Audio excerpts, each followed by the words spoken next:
na-pressure po ako ng konti na kasi parang dumating ako sa parang kailangan ko magawa kung ano yung na-expect nila.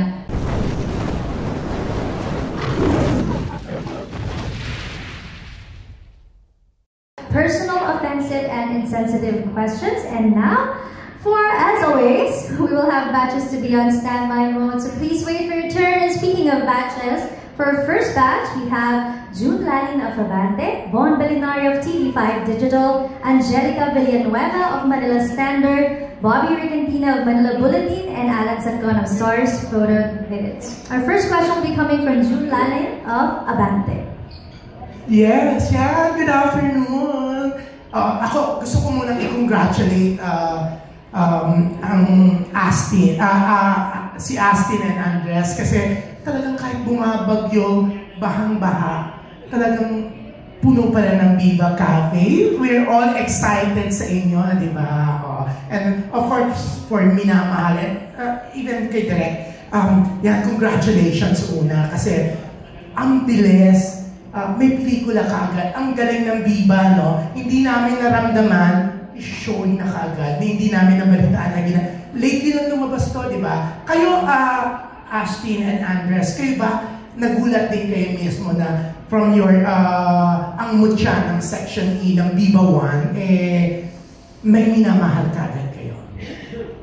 Ako personally po, nagulat po talaga ako kasi parang nung natanggap ko yung amutya ng session, parang hindi naman po ako nag-expect, parang akala ko hanggang doon na lang yun. And sobrang thankful po ako na nasundan po agad siya and movie din po with Andres po. And yung Andres? Yun nga po, parang ako din, di ko din in-expect yung support from the fans, from amutya ng Section E, tas ngayon sa minamahal sa movie nito. Parang sobrang grateful kami, di ba Ash, na parang the support that we got from the fans, and now may movie kaya we just want to do our best for them. Yeah, and teaser pa lang, milyones ng views. Oo. Actually, si Asti naman talaga, kaya napatunayan yung kasikatan niya. Kada post mo rin ngayon, milyones, di ba, Asti, di ba? And even Andres naman, di ba? Pero, ikinagulat niyo pa ba yun? Yung dami teaser pa lang, ang dami na kaagad views. And ang sinasabi nila, paano kapag-trailer na? Siyempre po, nagulat po kami. Like, alam ko po, personally talaga na may maraming keepers na naghihintay. Pero hindi ko po in-expect na ganun kadami po yung support na makukuha po namin. Kaya sobrang grateful lang po talaga. Ako din, parang hindi ko din in-expect na bigla, yung views was gonna be millions. And kahit nung nagising ako, the following day, nagulat talaga ako. I was like, oh my God, naka-millions na. So, sobrang grateful kami sa mga fans and lahat na support sa amin. Yeah. And syempre, bali naman kilig nyo, di ba, Jean, no? Grabe yung kilig sa love team nila, di ba? Ikaw mismo kinikilig sa kanila. Oo. Kaya nga Kiefer at saka JJ na yung tawag ko sa kanila po. Talaga? Oo nga, Kiefer kasi siya sa sa ang mutya ng Section E at ang bongga ng Viva 1 because of that, di ba? Kaya talagang ang bubongga din ng mga bagong shows ng Viva 1, di ba? Direct nang sinabing ikaw nga hawak ng minamahal, 100 bulaklak para kay Luna. Ano po yung naramdaman nyo? And fan din ba kayo ng love team nila? Pinapanood nyo po yung ang mutya ng Section E? Actually, hindi siya ganun kasimple na parang sinabi lang ni Boss Vic na sila yung artista mo. It went through a rigorous process bago napunta sa kanila yung project. Kasi po, the script itself has been existing even before pa magkaroon ng mutya, even magkaroon pa ng Astres na love team. Ako personally natutuwa ako kasi alam mo yun, yung hindi ginagawa yung project just because nag-viral yung mutya. Alam mo yun, talagang dumaan siya sa typical process na okay, meron muna story, and then naging script, and then pinitch muna sa kanilang dalawa, pinitch muna kay Ana, pinitch kay Boss, and then when everyone agrees na okay, maganda gawin yung project na to, saka nagkaroon ng minamahal. Pero, so nauna na nga, di ba, yung script, story, everything. Pero may part yung success ng syempre, ng of course, ng Section E. Kasi kaya nga sila pinartner, di ba? So, yun. So, nung yun nga, tinanggap na si kay Aga, okay, kay Andres Astin. So, anong naramdaman mo, Direk?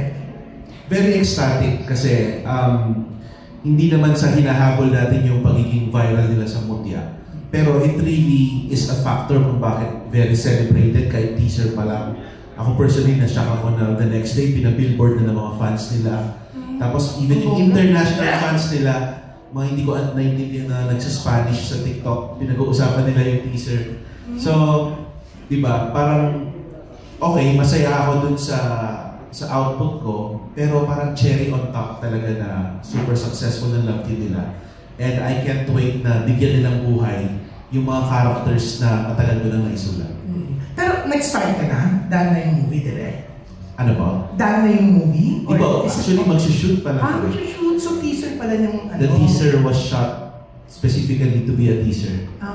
So this one is announcement of the project pala? Yes, formal announcement na siya, tsaka yung kung kailan siya mag-show.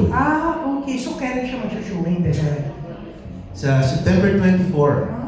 Okay. So nice, no? Pero ikaw, excitement yung naramdaman mo dito kasi may mga posting ka before, nagkaka-anxiety attack ka, but this one sa minamahal, anong naramdaman mo direct? Dito, well of course, lagi naman mixed emotions ng kaba. Siyempre nandiyan yung pressure kasi nga, di ba, parang 12 million views yung teaser in one day. Tapos ang daming nag-aabang, parang although confident naman ako sa ginagawa ko, nandun pa rin yung pressure na gusto mong tapatan yung expectations ng napakalaking fandom ng Ashdress. And at the same time kasi ako personally, ayokong maging yung parang project lang siya na parang cash grab, pocket viral sila.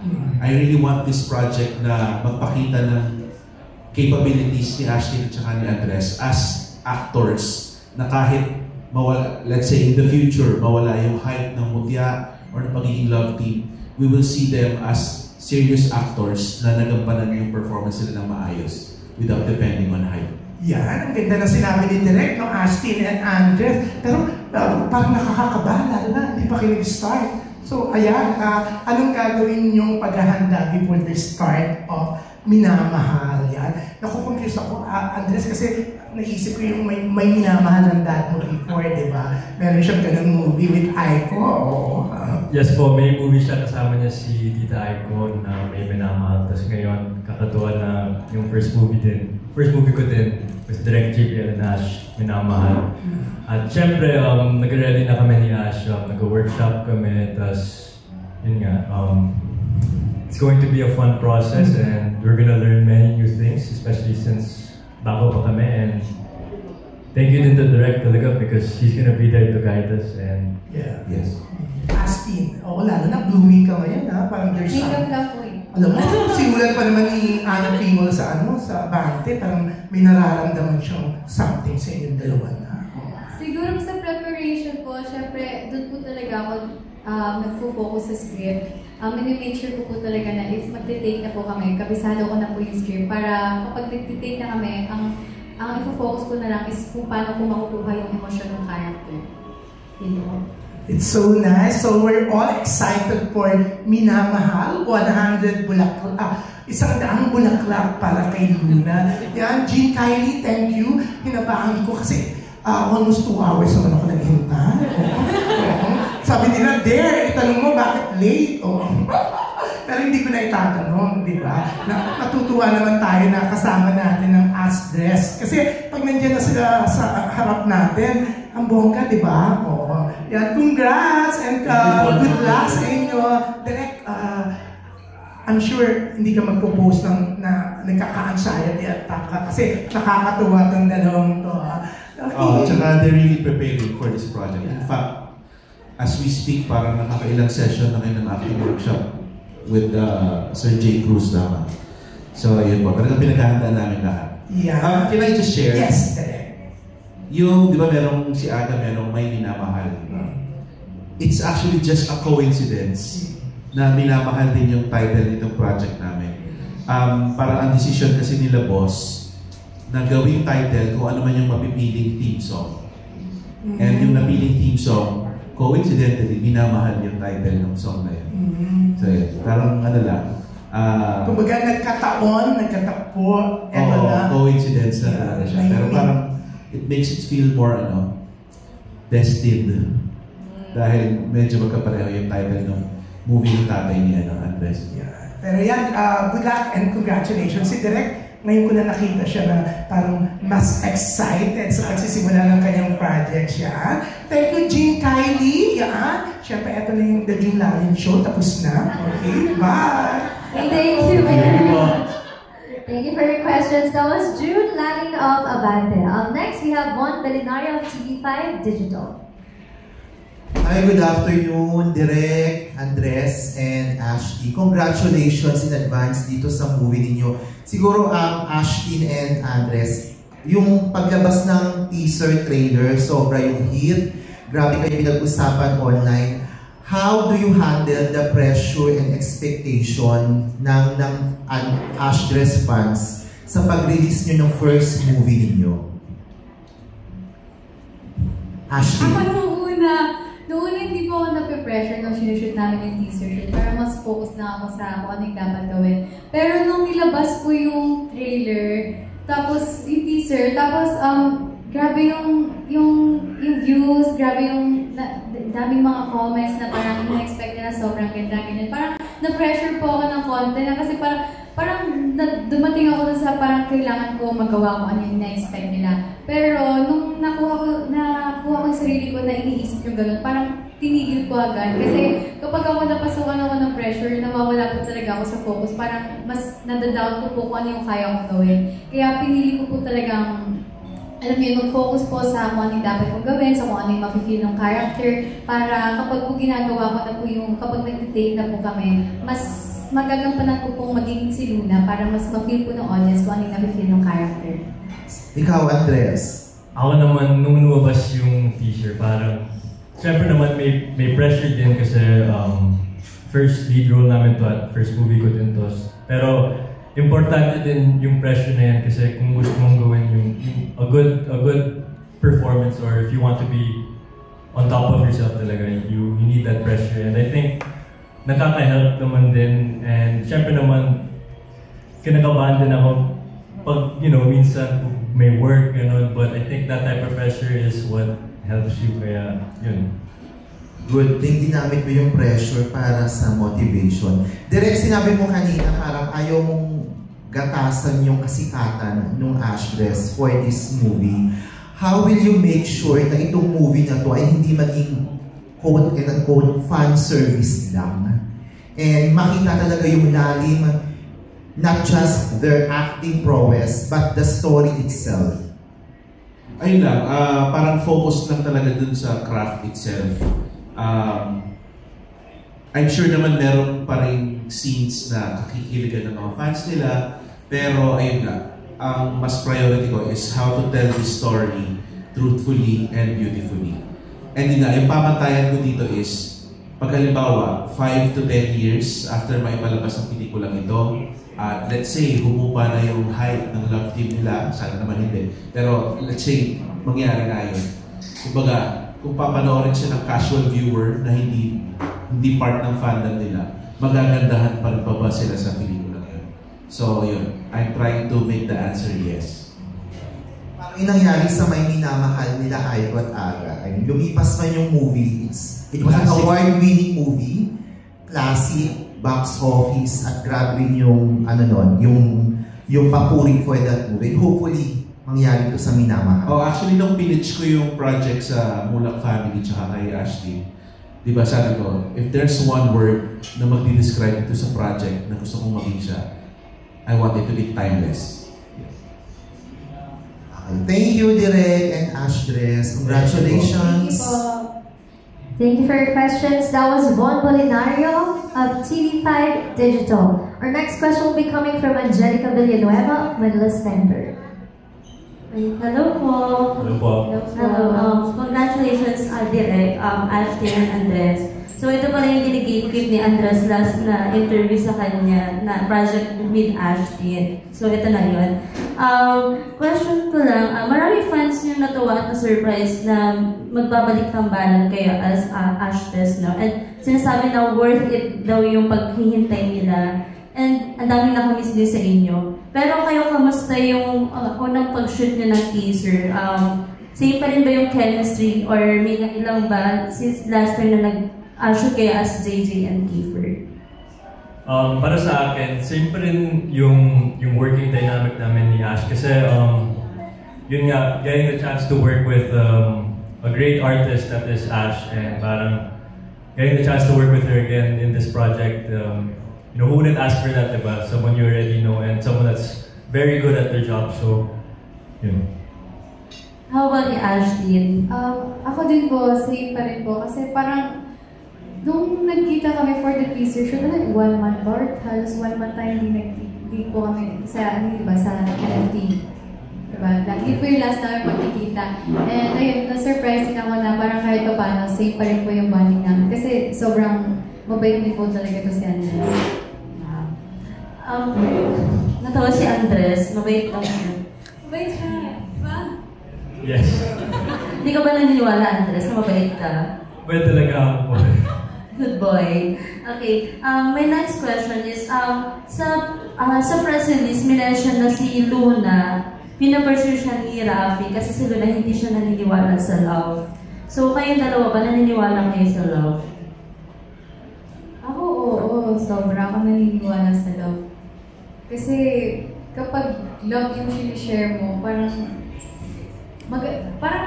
yung energy positive lang, parang maganda lahat makisalumuha sa mga tao, gano'n. Yun nga, I think love is parang one of the most powerful things in the world because, you know, every day as humans, we want to love and we want to feel love, and in anything that we do or want to achieve in life, kailangan mo ng love in order to achieve those things. So, yeah, I think love is very important for all of us naman. Kayo po, Derek, what is love for you po? Wala akong specific definition ng love, but I know it when I see it. I see love when my parents take care of me nung bata pa man ako, tsaka hanggang ngayon. I see it when a friend is concerned over my well-being. I also see love kapag, halimbawa, sa sarili ko, I advocate for myself. So, ayun, hindi ko alam yung specific definition, pero I know it when it's there. And there is love in between them. Natawa kayo, Andres. Anyway, also, minention din sa storyline na is like, nag-alay ni si Rafi ng 100 bulaklak para kay Luna. Ano yung mga willing yung ibigay for love din? Ang hirap naman ng question, no? Anong willing kong ibigay para sa love? Yes. Ano kaya? Lahat. Tayo na sagot! Ako na hindi answer ko. Yeah, lahat. Kasi para sa akin, in life, you need love talaga to achieve your passions. You know, if you're really passionate about something, that means, you know, you truly love it. And, you know, anything that was even ever invented sa buhay, sa life, talagang it came from out of loving it, loving whatever material that was, or kung ano yung idea nun. So, I think love is super important. Same din po lahat, para alam mo yun, kapag alam mo binigay mo lahat, wala kang pagsisisihan sa uli. Ayan, so thank you so much and congrats again, Ashley. Thank you po. Thank you. That was Angelica Villanueva of Manila Standard. Up next, we have Bobby Ricantina of Manila Bulletin. Hello, magandang hapon po. Hello po. Direct, ang question, how would you describe yung chemistry ng Ashdes po ba? Palagay ba mahirapan kayong ilabas yung chemistry na considering na nagtrabaho na rin po silang dalawa, nagkasama na rin? Okay, ang basis ko lang is yung nakita ko nung na-shoot kami ng teaser kasi it's really the very first time na nakita ko sila magkasama. And what the word I use to describe sa chemistry nila is it's organic. Hindi siya pinipilit. Para halimbawa, kung iwan mo lang sila dyan, walang cameras, kung ano man yung closeness nila doon, it's the same magic that they bring when in front of the camera. So yung genuine, organic yung ano nila, chemistry. And because of that, parang 50%, they've already won the battle the rest is ano na lang yung mga technical aspects ng acting. And then, direct konting kwento, yung movie, what is it all about? What can you share? Itong Minamahal, Isang Daang Bulaklak para kay Luna, it follows not just the love story, but the life story of two high school students, si Rafi at si Luna. So itong pelikula, without spoiling anything, it's like an examination of what the Gen Z/Gen Alpha youth, how they experience love, how they experience relationships. Kasi iba na kasi yung pananaw ng mga kabataan ngayon when it comes to love versus sa ating mga medyo may edad na. Parang kung dati kasi yung mga older generation, or at least kung paano ipakita yung romance sa movie, di ba parang ang puno-dulo ng lahat ay pag-ibig, ay ang pagkakatuluyan ng dalawang couple. Ang mga kabataan ngayon, base sa studies and my observation, parang ano na sila, praning sila sa pag-ibig, or takot silang umibig, takot silang pumasok sa relationship. So itong pelikula nito, ina-examine niya yung specific experience ng Gen Z at Gen Alpha when it comes to love. So susundan natin yung kwento ni Rafi at ni Luna from grade 12 hanggang sa mag-college sila. So parang magiging spectator tayo sa ups and downs ng relationship nila, ang shifting ng values nila habang nagmamature. So yun po pwede kong i-reveal at this moment. Okay, pero direct, wala naman siyang, may connect ba siya sa 100 awit para kay Stella? Kasi may 100 din. Ang connect niya is more of sa tema. Kasi yung 100 tula para kay Stella, ganun din siya eh. Parang love story siya na may halong coming of age. Ito yung mga pelikulang after mong panoorin, magdidilay-dilay ka tungkol sa sarili mong buhay, sa sarili mong decision sa buhay. And ganun ko siya kinoconnect dun sa iba kong mga 100. Kasi gumagawa ko ng parang Jason Pollock sama ng cinematic universe. Pero romance drama, yung tema, yung genre. And then, thank you Direk. Kay Ash Des. Ano yung mga love story na kinagiliban yung panoorin? What can you, ano pwede yung kwento ng mga love stories na paborito niyong pinanood of late? Favorite mga love stories, kung dito sa Philippines, sabihin ko yung love story ng parents ko, yan yung favorite love story ko. At kung sa Western naman, sasabihin ko siguro Meet Joe Black. Okay. May favorite movie ko yan about love. Kasi iba din yung approach niya na tungkol sa love doon, but very good din yan. Ashley? Ako po, mahilig po talaga ako sa mga K-drama. So yung parang last na napanood kong love story is yung Lovely Runner. And yung pinaka-favorite ko talaga simula noon pa is No Walk to Remember. Oh. Maraming salamat. Thank you so much po. Thank you po. Thank you. That was Bobby Recantina of Manila Bulletin. Our next question will be coming from Alan Santoro of Stars Photo. Hi, congratulations Direk. Ashton and Thank you so much po.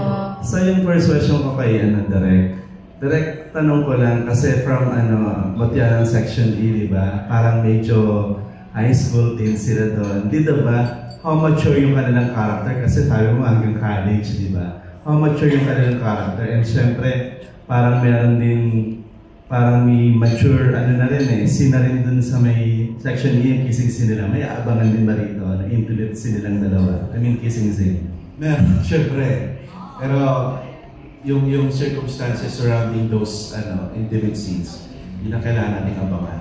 Siguro, ang difference kasi nitong Minamahal kumpara sa Mutya na Section E. Since yung Mutya, parang Wattpad adaptation siya. If you're a reader of Wattpad materials, kasi di ba very larger than life, para siyang teenage fantasy. Ganun yung Mutya. So for Minamahal, ang approach naman natin dito mas realistic. So, ano nga ba yung point ko? So ang point ko lang is, although nandun pa rin yung romance, we are using a more realistic, mature point of view dito sa pelikula namin. Thank you, Direk. Sa Ash, yes naman. Sa Ash, tanongin ko, yun, parang naman kumbaga, ready na yung mga fans nyo to have your kissing scene big screen naman, di ba? So, dun sa napanood din namin yung kissing scene ninyo. Pero kayo, parang what can you offer dito sa mga fans nyo dito? Kumbaga, paano may hiwala yung character nyo dun sa Mutya ng Section A, dito sa character nyo dito? Ano ipapakita nyo mas kakaiba at mas mature? Siguro po, ako hindi ako masyadong mahihirapan kasi alayo po talaga ng character ni JJ kay Luna. And masasabi ko lang na ganun pa rin, ibibigay ko rin talaga yung best ko para maramdaman nila kung ano yung nararamdaman ng character. And para, makikita po agad nila kasi sobrang layo po talaga ng ugali ni Luna kay JJ. And ayun po. Si Andres. Ako naman po kasi si Kiefer naman, dahil din Wattpad, galing sa Wattpad series yung Mutya, parang yung character ni Kiefer mas may pagka-caricature kasi mas exaggerated, like yung pag nagagalit siya, diba kasi si Kiefer parang bad boy siya. Malayo yun kay Rafi kasi si Rafi, para sa akin, medyo close sa personal character ko kasi mas mabait si Rafi compared to Kiefer, diba? And yun, so the difference is very big talaga, but talagang gonna give what I can give to give justice to the character na si Rafi. Thank you very much and congratulations. Thank you, Jean. Thank you po. Thank you. That was Alan Santon of Stars Photo. For our next batch, please do stand by Kate Adahar of Random Republica, Jojo Panaligan of Rider PH, Ms. Dalian Carvajal of Philippine Star, Roldan Castro of Abandoned Night, June Nardo of Marites University, and Ambet Nabos of Marites University and Hataw. Our next question will be coming from Kate Adahar of Random Republica. Thanks, G. Good afternoon. My first question for Ashtres. Kasi related to the title, Minamahal, when it comes to love, ano yung language of love niya? Diba mayroong words of affirmation, acts of service, physical touch, gifts, saka quality time. So, as a receiver and giver of love, ano yung language of love? Ako parang lahat. Lahat. Hindi kasi, feeling ko lahat. Kasi parang, halimbawa, kung ano yung natatanggap mo, para sa hanapin, parang kasi hinahanap mo kung ano yung hindi mo natatanggap. So feeling ko lahat tayo, parang yung love language natin, parang kailangan natin yung lahat. Kailangan natin ibigay, kailangan natin ma-receive, gano'n. Ikaw, Andres, specific. Ako naman yung love language ko. Sa tingin ko I think it's like acts of service. Parang gano'n. Parang mas na-appreciate ko na, for example, like if someone does something for me without having to say it, parang mas natutuwa talaga ako kasi I didn't have to, remind her anything. Or kahit ako, like, I love to, do things for people and make other people happy, kaya acts of service para sa akin. Thank you. And for my second question for Direk, kasi you wrote this story, can you share with us yung journey niyo sa pagsusulat? Gano'n niyo siya katagal na isulat? Ano yung inspiration? So, 2023, I pitched this project sa Viva. And parang ang intention ko kasi, kung napanood yung isang tula para kay Stella, college yung setting na, di ba? So ngayon kasi since nauuso yung mga high school setting na movies, I wanted to make a high school movie stamped with my very own branding. Kasi yung mga romance movies ko, lagi silang hindi siya parang pure love story lang. Lagi siyang love story sa context ng growth ng individuals. Parang ganun. So, ayun. Basically, gusto kong gumawa ng high school romance movie na merong tatak ko. So, ayun nga. Nung pinitch ko yun, hindi pa nag-aartista masyado si Andres. If I'm not mistaken, tama ba? 2023? Oo, tama, direct. Yung time na yun. Walang, I just had this hunch na feeling ko magiging future star. Ito si Andres. So, kung titignan niyo yung PowerPoint na pinresent ko sa Viva nun, talagang si Andres yung nakalagay. Kaso, at that time, siguro iba pa yung plans ng Viva for Andres. Ang naalala kong directive ni Boston is, sige, gawin niyo yung project na yan pag hinog na si Andres. So, for 2 years, nalagay lang sa shelf yung project. Pero kumbaga, kahit walang kasiguraduhan yung project, I just wrote it. Kumbaga, I just wanted to create it regardless kung ma-produce na siya or hindi. And then, nung hinahanapan ako ng possible project for Andres and Ashley, ito yung pinitch ko. Na super nagustuhan ng dad ni Andres. Natutuwa ako eh.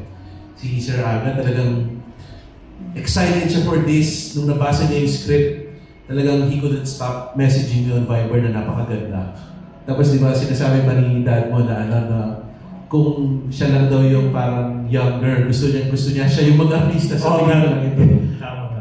Kasi my dad really likes the story, diba, direct? And parang when we read it, parang we were so excited. Kasi maganda talaga yung story, kaya yan. Ayun, natuwa lang ako. So, ganun yung naging journey nung script ko.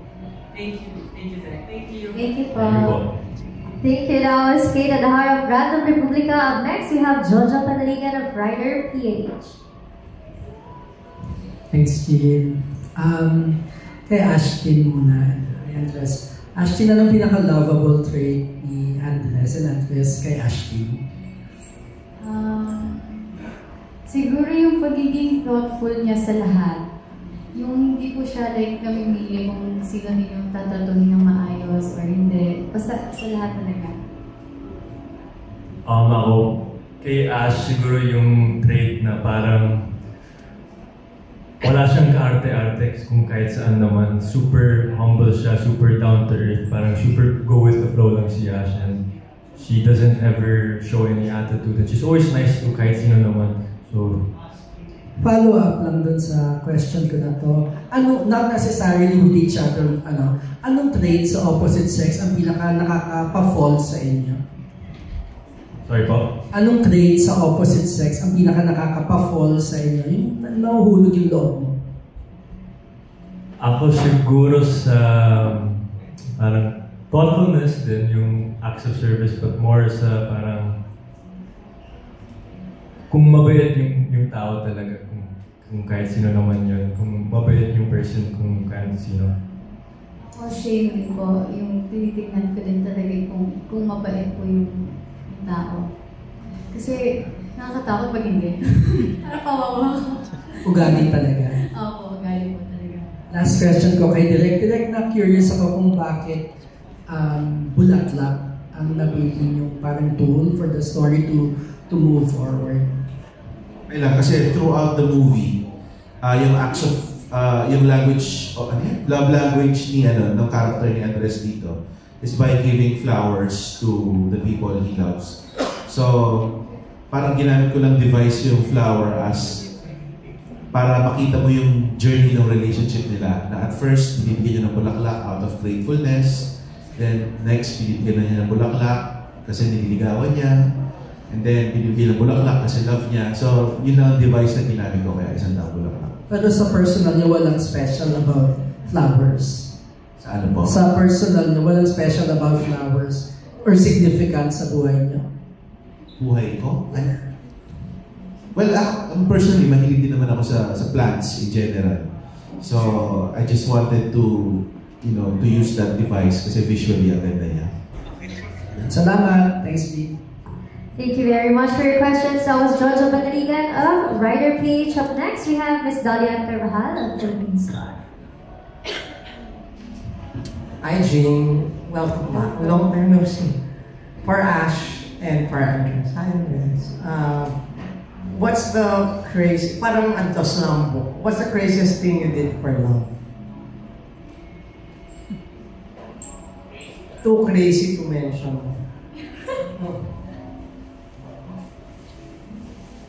Ang hirap naman. Hindi ko maisip ka agad. The craziest thing I did for love? Yung love mismo talaga. I think love is the craziest thing I've done for love. Kasi parang, when you're feeling love talaga, or you're feeling these emotions, it's a crazy thing, diba? It's never flat, it's dynamic talaga, So, yun, loving is the craziest thing I've done for love. Ako naman po, siguro yung pinipilit mong intindihin yung mga bagay na hindi mo maintindihan. Yung parang, kahit hindi na siya nag-make sense, parang tinatry mong mag-make sense siya para lang hindi mo wala. Mga ganun. Oh, God. Si Andres ba yun? For direct, kung i-compare mo sa Bulaklak yung tandem ni Ashless, what flag would it be? Beauty pageant question. Siguro puting rose. Kasi, di ba, rose siya. So, parang rose kasi symbol of passion. Pero gusto ko siyang maging white instead of red. Kasi parang pure and genuine ng pagsasamahan nila. Pero wala pa naman mga tinig. Kasama yun. The thorns of the roses. Pwede. Pero yung thorns na yun, di ba, minsan kahit alam mo merong risk na masuksok ka, ibigay mo pa rin kasi mahal mo. Hindi mo maamoy yung flowers without holding the thorns, sabi nga. Thank you and good luck. Thank you. Thank you po. Thank you po. Thank you. That was Miss Dalia Carvajal of Philippine Star. Up next, we have Roldan Castro of Abate Tonight. Good afternoon. Hello po. Okay, kanina tinanong kasi direct kung anong klaseng bulaklak kayo as love team. Ikaw, Andres, kung isang bulaklak si Astin, ano yun? Kung isang bulaklak si Ash, ang sasabihin ko, ang sabihin ko, white rose din. Dahil si Ash, yung rose nagsisymbolize yan ng passion, and especially yung white rose, mas sa purity din. So, ang sasabihin ko, white rose dahil, yung passion ni Ash, passionate siya, pure din siya. Okay. Yes, Astin, anong reaction mo? Para di ako maligaw, white rose na lang. kasi parehas talaga.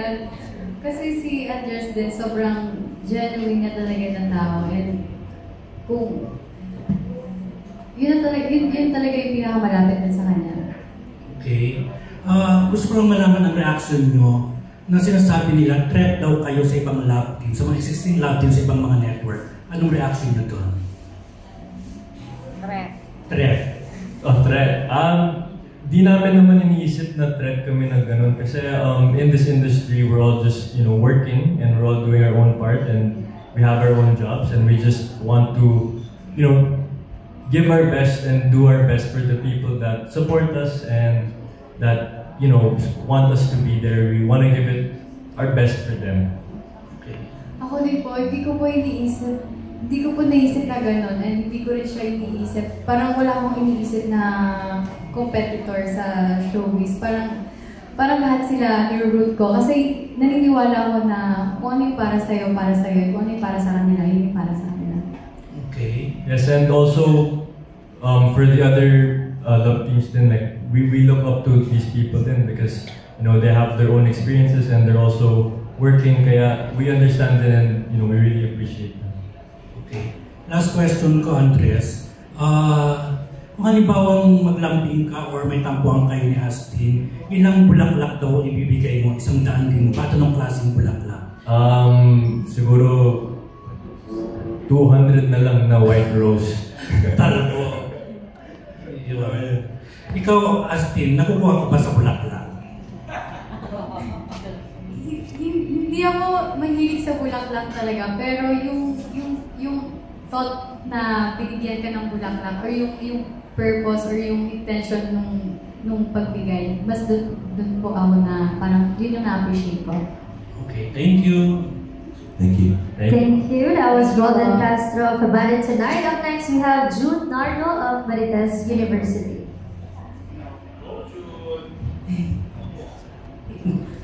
Ito na, galing. Hello. Congratulations. Thank you po. Andres, ano suporta binibigay mo as a love team? Diba? Ano suporta binibigay mo kay Astin? Kasi nga just recently, may mga natatanggap siya di magagandang comments. Now that may movie na naman kayo, may first movie kayo together, check na mas marami kayo matatanggap na hate comments and everything. Ano support binibigay mo? Pag mayroong ganun siya na, Kami ni Ash naman, we support each other din kasi, we're she's my partner dito sa project nito. And kahit sa Mutya, we've been supporting each other. Close din kami, diba? We're close friends and, diba? Hindi pa ba? Hindi pa well, kayo? you know, so we support each other, you know, we're nice to each other, we're friendly to each other, and parang we just help each other out.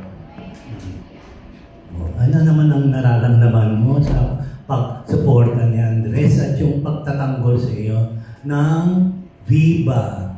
At ano ba yung ibinabato sa iyo intriga para masaktan ka?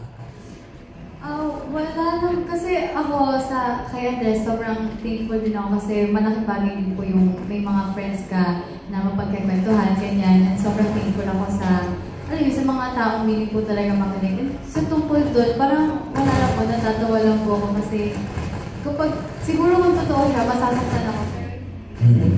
Buti naman din. Hayaan mo lang yung mga bastion na yun, mga haters mo, di ba? So after this, kaya magkainlaban na kayong dalawa? Ano po yun? After filming this film, siyempre with Direct Jason, marami kayong mga romantic scenes together. After this, magkainlaban na kaya sila Direct? Sila lang ang makakasagot. Sagutin nyo Patayin nyo siya. Ako naman, si Ashes, she's my partner dito.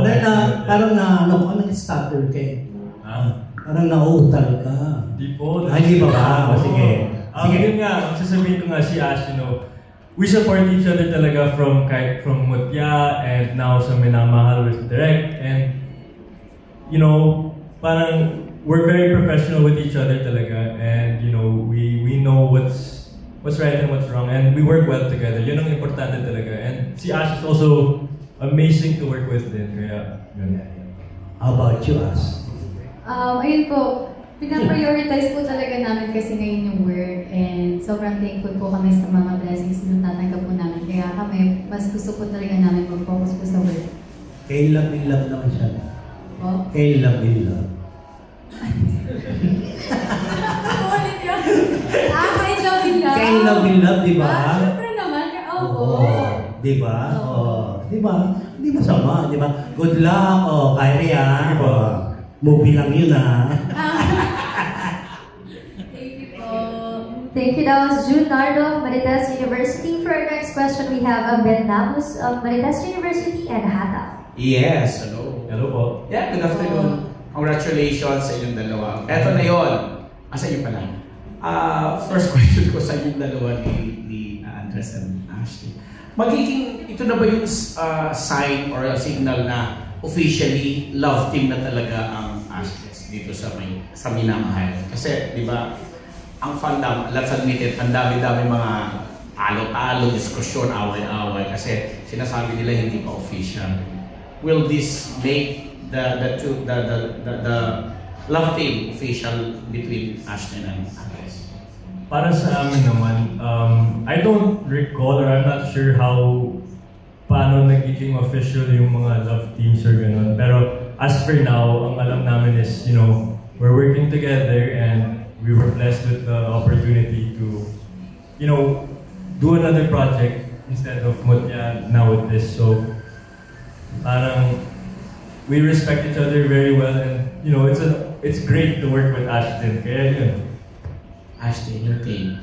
Ako ganun din po. Sobrang thankful po ako and sa lahat sa nabigay na project po ngayon. And if ever man po na magkaroon si Andres ng ibang work or ganyan, I'll be here pa rin. Supportive pa rin po ako sa kanya. Paano nyo tinitake yung mga overzealous na mga selosong mga fans ninyo? Kasi gusto makita kayong dalawa lang. Yung iba naman gusto makita sa iba naman. So, how do you handle this kind of Well, yun nga, for them, that's for them to decide and all, but the point is, the reason baka they act that way is maybe because it's out of love, of course. Correct. Diba? Yun yung point yun, parang it's out of love because they care for us so much and we care for them din and we appreciate talaga yung support nila sa amin. Ashton, ikaw din sagot. Ay, sorry. Ako ganun, same lang din po kay Andres and lagi namang siguro may iba-iba po rin po kasi talagang opinion yung mga tao. May gusto. Especially your fans. yung supporters niyo. Ganyan, opo. And siguro mas pinipilit na lang po namin intindihin yun. And so, syempre, at the same time, thankful din po talaga kami kasi alam namin na gano'n sila kasi mahal nila kami. Kasi yung iba sobrang nangingialam na no? Yung sobrang, yung kaya nagdidictate. Anyway, direct question ko, kasi naging formula na sa mga love story, mga young love na ganyan. Yung mga kwento, rich boy meets a poor girl or vice versa, ganyan-ganyan. Tapos yung may mga conflict sa family. Without giving too much, ano po yung maaasahan namin dito dahil kayo rin ang nagsulat? At yung mga bagong touch, kumbaga, sa henerasyon ngayon na puro social media na po tayo. Dahil nagsabi ko kanina, yung mga younger generation kasi ngayon, hindi sila parang, hindi puro dulo ang pag-ibig. Ang mga kabataan ngayon, figure out nila paano pwedeng magkaroon ng pag-ibig without sabotaging or abandoning yourself. Dapat yung pag-grow mo as individual, hindi siya masacrifice just because pinupursue mo yung love. So, itong mga ganitong bagay yung gusto kong i-capture dito sa pelikula ko. Walang hindi siya yung pelikula na merong kontrabida, merong bida, hindi. Yung characters ko, wala silang moral high ground. Because as young people, yung characters ko, di ba, pwedeng nagmamahal sila, pero it can transform into something toxic. Di ba? So, what I want the audience to see in this movie is how love can be something beautiful yet messy. Yeah. So, yun, parang ang mas goal ko dito is makita ng mga tao yung journey ng dalawang characters nito while navigating through life with all their traumas, with all their fears in life, with all their ambitions. Parang ganun. And since malaking bahagi yung bulaklak dito sa story mo, may mga particular kind of flowers ba dito na i-highlight sa story ng love story nila? Well, pinaplano pa namin, pero I'm asking my production designer kung pwedeng mag-prioritize ng mga indigenous flowers para ma-promote din naman. Kung ano man yung mga indigenous flowers natin, mga waling-waling. Para diba, meron din tayong konting ambag sa lipunan. Correct, tama naman. Last question, kay Andres. Kasi kumakanta, magandang boses. Maaasahan ba natin o maririnig ba ng mga manonood nitong minamahal yung singing voice ni Andres? So magiging part ba na may kantahan or harana something dito sa movie na to? Maybe. No, well, tingnan natin. We'll see. Tingnan natin. Surprise na lang. Tingnan natin. Okay, thank you. Good luck. Thank you, Jean. Thank you. Thank you. Thank you po. Thank you. That was Ambit Nabos of Marites University and Hataw. But before we proceed on to the next question, I think kailangan mo na mag-CR ni Ashton. But we'll wait for you. Don't you worry. Pero mag-move on na tayo if you have questions for Direct and Andres. Alright? So for our next question, we have Alan Policarpio of Inquirer. Hello, Dr. Hello. For Direct muna, what do you think makes this film parang a perfect launching vehicle for the two of them? I think it's perfect to launch them kasi galing nga sila sa hype ng Mutyanang Section E, which is larger than life, medyo caricature, pero guilty pleasure siya ng marami. So, parang tinitignan ko siya as a possible next step sa career nila. Diba? Parang instead of doing the same thing, this project will allow them to explore, more mature themes, and therefore yung acting nila mas mapipiga. Kasi grabe yung acting range na kailangan ng pelikulang ito. Like for example, yung character ni Andres, from loner, magiging sad boy, magiging boyfriend material. So, ayun, perfect ito kasi parang malulaunch sila as serious actors independent of their characters sa Mutyanang Section E. Andres, how do you feel about that? Do you think that with the experience you've had so far na you are now parang ready or equipped to make that next step? Of course, there's still many things that I have to learn din kasi bago pa din ako, and there are a lot of things that I do want to learn talaga, and I do believe that this is the next step in not only improving my skill set as an actor, but also overall like in the industry and at work. So this is gonna serve also as a learning opportunity talaga, and getting the opportunity, like I said, to work with Direk, who's gonna guide me. Yeah. How are you finding acting showbiz so far? Do you see yours? Parang are you at the point where you can say you want to do this long term or you want to do this more seriously? Hello, yeah. Okay, definitely yes. In terms of acting naman, you know, I want to improve my craft. I want to really show people talaga that I can act and that I have range and I'm versatile enough to portray these roles that are, you know, polar opposites, like coming from a character that is Kiefer, that is a lot louder and larger than life, now turning into this character that is Rafi, who's a lot more quiet and more conserved with himself. It's definitely a switch and a big leap that I want to show, and I think it will be able to parang show the acting range that I would like. And you think yung character mo ngayon, do you feel like mas closer siya sa real personality mo, or?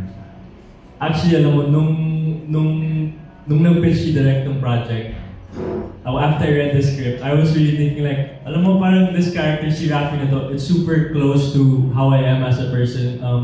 Parang I used to compare it to when I was back in high school.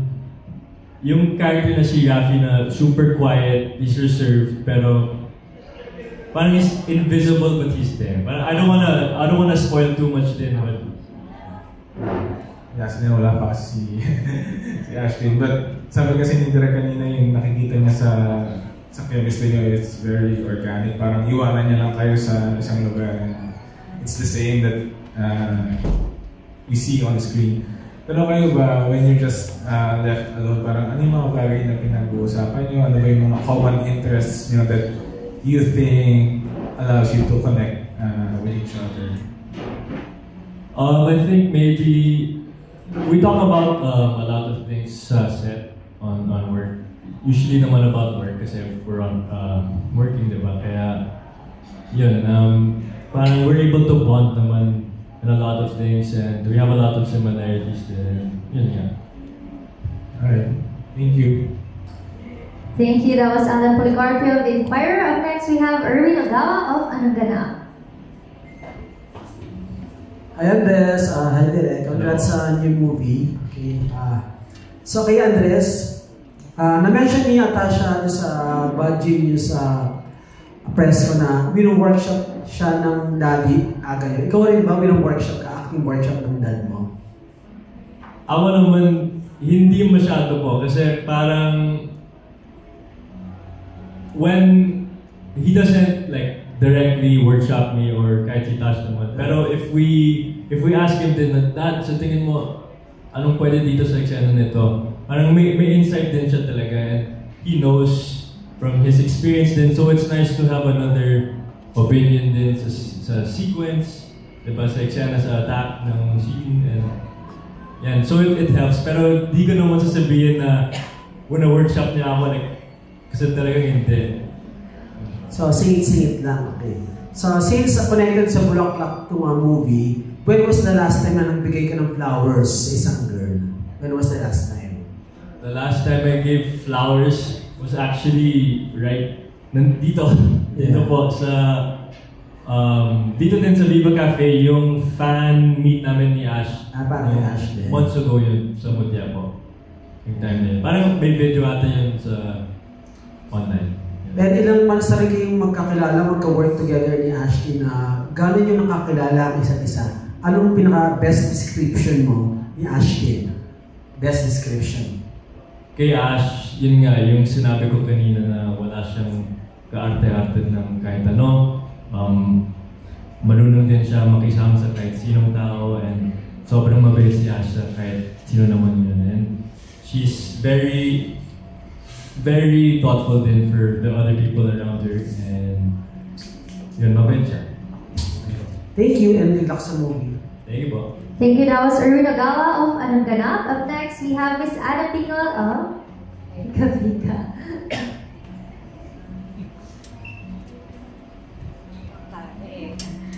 kay Derek. Hi. Hello. Derek, parang may pension ka for 100, ano? Saan nanggaling yun? You don't mind. 100 lang for me as writer, it symbolizes the greatness of a person's love sa isang tao. So, yun lang naman po ang dahilan. I equate 100, yung number na 100, sa greatness ng effort, sa greatness ng pagmamahal. And kung titignan niyo itong mga pelikula ko na may 100 sa title, ganun lagi yung characters. They fall in love, give it their all, and learn something from it. Direk, sasaktan mo ba kami dito? Depende. Depende. I mean, yung mga tao, ganun nila nakikita yung romance films ko na mapanakit. Pero kasi ako, para depende kasi sa tao eh. If you value a relationship more, and nagkatuluyan sila, of course, masaya ka, di ba? Pero kung mas binavalue mo naman is personal growth, pwedeng maging masaya ka kahit hindi magkatuluyan kasi nga, mas binavalue mo yung personal growth. So, for this movie, of course, iba natin nga na kung paano siya mag-e-end. So, it's something that people will just have to know by watching. And, I don't know kung spoiler, pero is this designed to have a sequel, parang isang daang tula? Pero sana kung meron man hindi 8 years. wala namang ganung plano. Kasi like for example, yung sequel ng isang daang tula para kay Stella, it wasn't really planned. Parang hinayaan lang namin yung pelikula to take its course. And then eventually, parang napag-isip-isip namin ng Viva na pwede pangtugtugan yung kwento, saka lang namin ginawa. So ito ganun din. Wala naman kami iniisip na sequel. We just want Minamahal to be beautiful on its own. And then let's see where it goes after mapalabas ng pelikula. Thank you, Derek. And sa Ashdash, gusto ko lang malaman kung how are you taking everything, yung showbiz journey niyo? Nalulula pa kayo? Nabibilisan? Or calculated expectations ba na ganito talaga? Anong pakiramdam niyo talaga sa nagiging journey niyo ngayon? Ako syempre, nabigla po ako nung una kasi hindi ko talaga in-expect na maraming i-open na doors sa akin yung punta ng Section E. And, ayun, pero yung mindset ko kasi parang hindi ko iniisip na, wow, sikat na ako, ganyan. Parang mas nakikita ko lang siya na opportunity para, alam mo yun, para magkaroon ako ng parang nakikilala po ako ng tao, mas marami po nagmamahal sa akin, and mas maraming sumusuporta sa akin, lalo na po nung mga nag-mall show po kami this past few weeks. Parang nakakompare ko siya nung nag-mall show ako, nung nagsisimula ako, and sobrang nakita ko po talaga yung difference, and sobrang hanggang ngayon, parang natatouch pa din ako kasi hindi ako makapaniwala na pumupunta yung mga tao, kahit malayo sila, pinupuntahan nila kami, kahit nandun sila sa last mall show namin, pupunta sila ulit para lang makita kami. Hanggang ngayon, nandun pa rin po. Parang pa rin ako parang pa rin ako lumilipad or nananaginip. Ganun po. Ako naman, talagang super grateful ako na lahat nangyayari ngayon sa work and sa buhay ko ngayon. And super grateful ako sa lahat ng nagsusupport sa akin, you know, in my journey. It's really been talagang di ko na-expect lahat itong mangyayari kahit yung success ng Mutya and everything. Pero we owe that all to the fans really kasi, you know, we not only want to do good work for ourselves but also for the people that support us and that, you know, look up to us. And bilang isang artista, it's important din na, you know, we set a good example and become good leaders for these people that support us. And overall, just really give them a good performance which they deserve. And yun nga, just being super grateful talaga ako po na for everything. Minsan nga nakakaiyak din, but yun. Talaga, naiiyak ka. Last na lang, ay natanong na pala kanina kung nabigyan mo na ng flowers. Okay lang, thank you. Thank you po. Thank you. That was Ms. Ana Pingol of Pika Pika. Up next, we have, this is for our last set of questions. We have IC Marie Castulo of Pulp Magazine.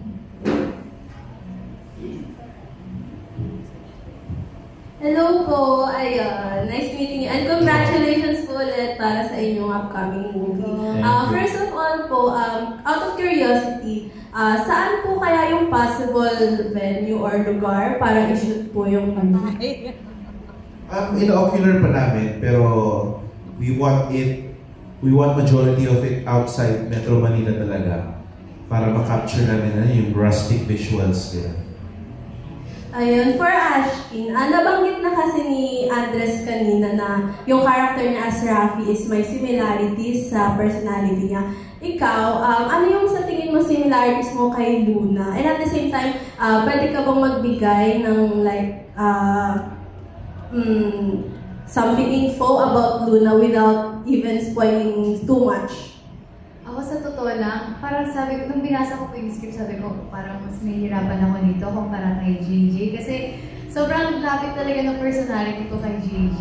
And si Luna kasi independent siya, ayaw niya ng tulong, hindi siya naniniwala sa love, and confident siya, leader type siya. Kabalik-talik ko lang yun. So parang sabi ko, hala, so mas matcha-challenge ako dito. And ayun, buti na lang, buti na lang nag-workshop din kami. And ayun, parang ngayon, yung kapa ko before na, nung una kong binasa yung script, parang napunta na sa excitement. Ayun, for direct lang po. Yung OST or theme po kasi for the movie is Minamahal by Earl Agustin. Curious lang po, is there any deeper reason bakit po yun yung song na pinili nyo as OST for the movie? Ang pumili ng song ay si Boss Vic mismo. So siguro naghahanap lang talaga siya ng kanta na makaka-capture yung vibe ng movie, including yung lyrics. And nung pinili naman niya yun, kinonsult din naman niya ako, even si Aga. And we all loved it. Yun. Si Boss Vic nakakaalam bakit nila pinili. Pero para sa akin, bagay siya. Alam mo po kayo direct, sorry po. But it was nice knowing po na yung song po na yun yung pinili nyo. Kasi aside po sa same na title is parang related po somehow yung lyrics sa from base sa teaser na nilabas. And lastly po for Ashdes, kung i-describe nyo into one word yung movie, based sa nabasa nyo sa script, what would it be and why po? 4 words. Sure. Siguro, real life relationship situations. Bakit po kaya? Kasi, ayun, tulad ng sinabi ni Derek kanina, yun talaga yung mostly nagiging, like, parang na-encounter ng mga nasa relationship, yung problem na yun. Yun, di ba, nung pinabasa ko sa yung script, tapos minessage mo ako sa Instagram, parang sabi mo, napaka-totoo ng scenes. Sobrang totoo ng problema, sobrang totoo ng mga nararamdaman ng mga characters. Yeah, ako din sabihin ko din na realistic kasi yung mga eksena kasi parang yung mga viewers makaka-relate sila sa mga nangyayari sa eksena kasi super real and it's not a larger than life type of setting and film kaya realistic. Yeah, we're excited to see the realistic na sinasabi niya sa movie. So congratulations po. Thank you po. Thank you po. Thank you. That was IC Marie Castulo of Pulp Magazine. And that concludes our Q&A. Congratulations once again to our team Minamahal. And thank you so much for all your questions. Pero